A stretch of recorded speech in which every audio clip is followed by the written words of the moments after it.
UP की राजनीति में जाति आरक्षण और धर्मनिरपेक्षता के मुद्दे में सियासी तापमान को बढ़ा दिया है।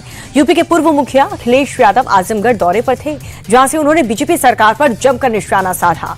साथ ही बीजेपी पर आरक्षण और धर्मनिरपेक्षता के मुद्दे पर दोहरी नीति अपनाने का आरोप भी लगाया। भारतीय जनता पार्टी के लोग समय समय पर आरक्षण खत्म करने की बात करते हैं। इन्हें वोट का डर है, इसलिए सीधे सीधे नहीं कहते हैं।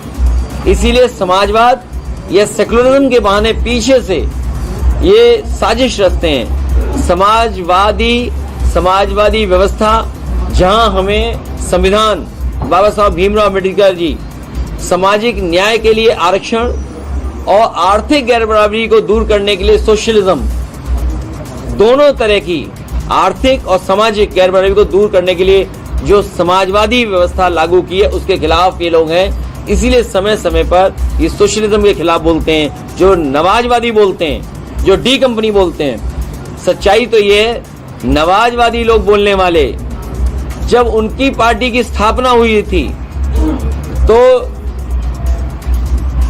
लगता ये है कि उनकी फंडिंग किसी और ने की थी, जिसकी वजह से आज भी उन्हें नवाजवादी याद है।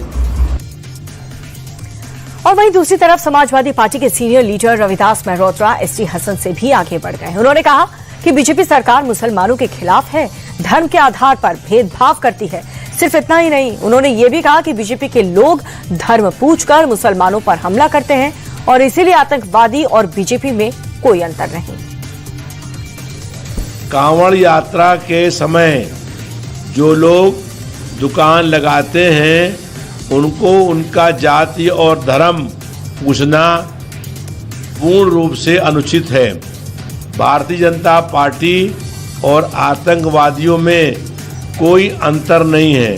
भारतीय जनता पार्टी के लोग भी धर्म और जाति पूछ करके हमला करते हैं और आतंकवादी भी धर्म पूछ करके हत्या करने का काम करते हैं। तो भारतीय जनता पार्टी और आतंकवाद में कोई अंतर नहीं है।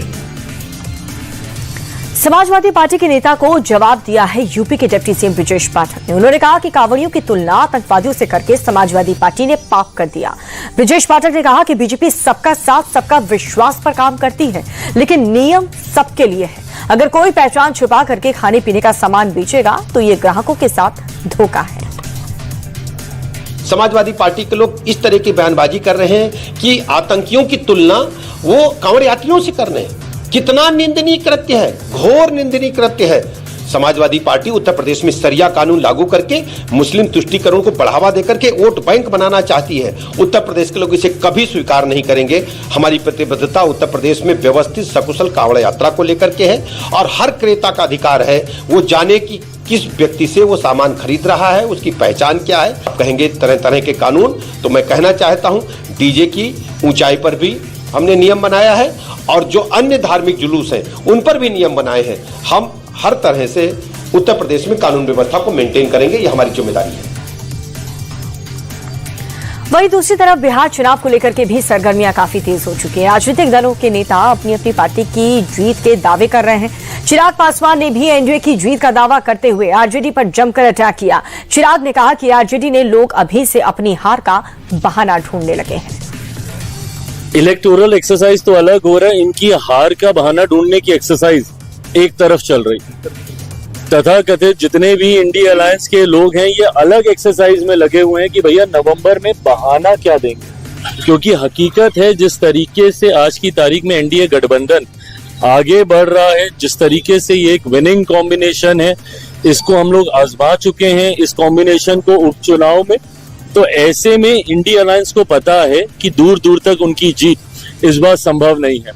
जो दल अपने आप को सबसे बड़ा दल मानने का अहंकार रखता है उस दल को कम से कम भीतर खाने तो ये बात समझ में आती होगी ना कि पिछली बार भी अगर एनडीए गठबंधन अपने मूल स्वरूप में रहता और हम भी उस गठबंधन का हिस्सा रहते जिस तरीके से आज हैं, तो ये लोग दहाई का आंकड़ा भी पार नहीं कर पाते। मैं राष्ट्रीय जनता दल की मैं बात कर रहा हूँ। बिहार चुनाव में आम आदमी पार्टी की एंट्री पर कांग्रेस नेता तारिक अनवर ने जमकर के निशाना साधा। तारिक अनवर ने कहा कि आम आदमी पार्टी के चुनाव लड़ने से महागठबंधन को कोई नुकसान नहीं होगा, क्योंकि बिहार में उनका कोई भी जनाधार नहीं है। किसी को नुकसान नहीं होगा जहाँ तक मैं समझता हूँ। जैसा मैंने कहा कि जब किसी पार्टी का कोई अस्तित्व ही नहीं हो तो वो जाके वहाँ कहाँ डेंट करेगा, किसको नुकसान पहुँचाएगा। हाँ, अगर वो पहले से काम करते रहते, पहले से उनका संगठन होता तो यकीनन किसी न किसी को कोई फ़ायदा तो नहीं पहुँचा सकते, तो नुकसान ज़रूर कर सकते थे। लेकिन आज की स्थिति में हमको नहीं लगता है कि बिहार में वो किसी का नुकसान या फ़ायदा कर पाएंगे।